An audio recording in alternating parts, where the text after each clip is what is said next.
Wrestling is something that I've done for a while. I enjoy it. I like to see kids improve every day.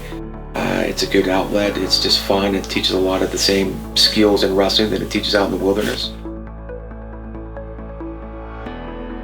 I've worked in the residential treatment center for about 25 years, and the therapeutic component was something I was always interested in.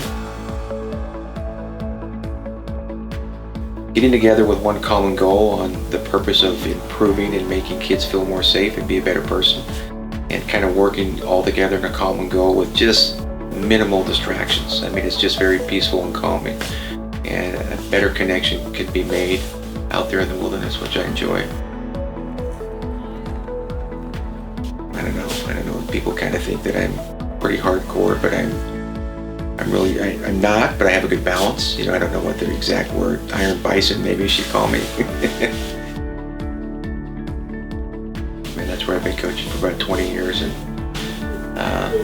wrestling. I still wrestle, still get on the mat, still get beat up, but it's worth it. And it's a good time. Wilderness is a good time, good place to breathe and calm and just beautiful. So I love it.